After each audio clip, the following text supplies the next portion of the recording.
بسم اللہ الرحمن الرحیم۔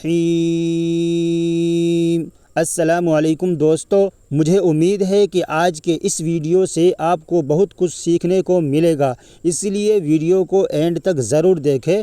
تو چلیے شروع کرتے ہیں۔ دوستوں، رزق کے پیچھے اپنا ایمان خراب مت کرو، کیونکہ رزق انسان کو ایسے تلاش کرتا ہے جیسے مرنے والے کو موت۔ تم کسی کے ساتھ بھلائی کرو، تمہیں اس کا بدلہ برائی کی صورت میں ملے تو سمجھ لو کہ تمہاری نیکی قبول ہو گئی۔ جھوٹ بول کر جیتنے سے اچھا ہے تم سچ بول کر ہار جاؤ۔ جب انسان کی عقل مکمل ہو جاتی ہے تو اس کی گفتگو مختصر ہو جاتی ہے۔ 3 رشتے بے نقاب ہو جاتے ہیں: بڑھاپے میں اولاد، مصیبت میں دوست اور غربت میں بیوی۔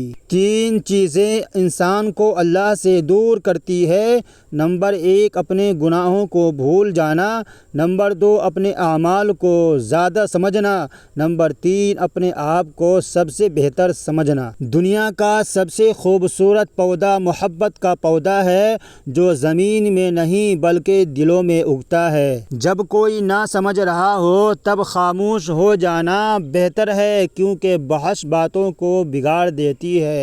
کسی کے خلوص اور پیار کو اس کی بیوقوفی مت سمجھو، ورنہ کسی دن تم خلوص اور پیار تلاش کرو گے اور لوگ تمہیں بیوقوف سمجھیں گے۔ خواہشیں بادشاہوں کو غلام بنا دیتی ہے، مگر صبر غلاموں کو بادشاہ بنا دیتا ہے۔ جو شخص اپنے نفس کو پہچان لیتا ہے وہ اپنے رب کو پہچان لیتا ہے۔ کبھی اپنی زبان سے کسی کی عیب بیان نہ کرو، کیونکہ عیب تو تم میں بھی ہے اور زبان لوگوں کی بھی ہے۔ تم اللہ کے آگے جھکو اور اللہ تمہیں کسی کے آگے جھکنے نہیں دے گا۔ کسی کو اتنی عزت نہ دو کہ آپ کو بے عزتی کرنا وہ اپنا حق سمجھ لے۔ غربت انسان کو اپنے ہی شہر میں اجنبی بنا دیتی ہے۔ حضرت علی رضی اللہ تعالی عنہ نے فرمایا، مشکل وقت آ جائے تو کسی کا احسان مت لو، کیونکہ مشکل وقت 4 دن کا اور احسان زندگی بھر کا ہوتا ہے۔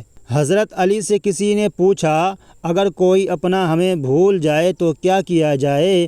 شیر خدا نے فرمایا، کوئی اپنا ہو تو وہ کبھی نہیں بھولتا، اور جو بھول جائے وہ اپنا نہیں ہوتا۔ کم ترین علم وہ ہے جو زبان پر رہے، بلند ترین علم وہ ہے جو کردار سے ظاہر ہو۔ صبر کی 2 صورتیں ہیں: جو ناپسند ہو اسے برداشت کرنا، اور جو پسند ہو اس کا انتظار کرنا۔ حضرت علی نے فرمایا، اچھے لوگوں کا تمہاری زندگی میں آنا تمہاری قسمت ہوتی ہے، اور انہیں سنبھال کر رکھنا تمہارا ہنر۔ دوستوں، اگر آپ کو یہ ویڈیو پسند آیا ہو تو ویڈیو کو لائک کریں، اور جو نئے ہیں وہ چینل کو سبسکرائب ضرور کر لیں، تاکہ آنے والی ویڈیو کا نوٹیفیکیشن آپ تک سب سے پہلے پہنچ سکے۔